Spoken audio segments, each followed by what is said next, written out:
امروز میخوام برای یه غذای توپ نوستالژی قشنگ درست بکنم. چی؟ خیلی جالبه. ببین، با استفاده از کوکتل دودی میخوام بندری بزنم. بندری با سوسیس ولی من میخوام با کوکتل دودی بزنم یه طعم خوب باشه. ببین، لازمه رسیپی اولش چیه؟ پیاز میخوایم.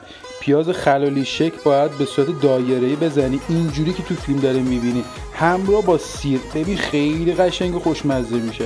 بعد از اینا که انجام شد، کاملا آبش گرفته شد، وقتی جلوتر بریم راحت میتونیم ببینیم.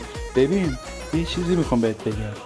شاید اینجور سبک کلیپ خیلی برات جالب بیاد، ولی میخوام بهت بگم چی، از ساده بودنش راحت استفاده کن.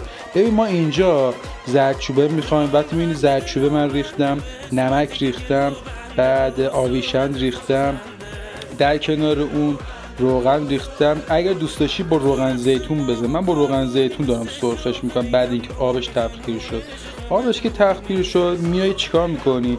اون کوکتلایی که درست کردی، راستی یه چیزی هم یادم رفت بگم، با اون کوکتلا یه ذره روی پودر گوجه باید بزنی، یه ذره پودر کولبیور باید بزنی و از هم موضوع شما یک مقدار آب قاطی بکنی که همزمان با اون با آب یک مقدار مغز پخت بشه. هم روغن داره هم روغن زیتون داره که یک طعم رسیپی کاملا خوشمزه در میاد که میدونم حتما خوشت میاد برای خانواده درست بکنی. راستی فراموش کردم بهت بگم کانال من سابسکرایب نکردی.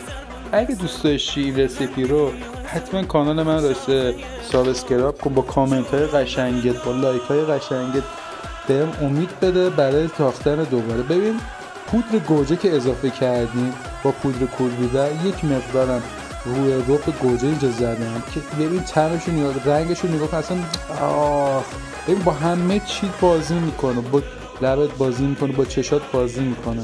من که خیلی دارم حال میکنم با این رنگش، با این لاب و تابش. ببین جلوتر بریم ببین چی در میاد.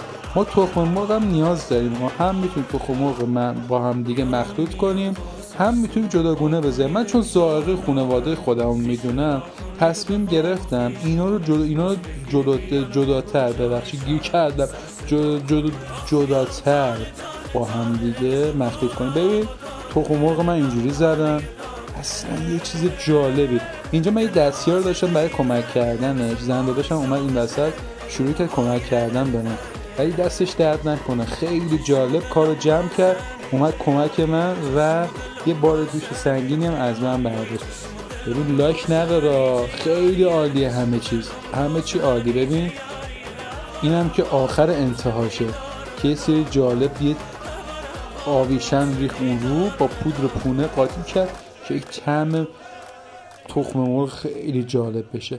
تا یه کلیپ دیگه، تا یه آموزش دیگه، شما رو به خدای بزرگ میسپارم.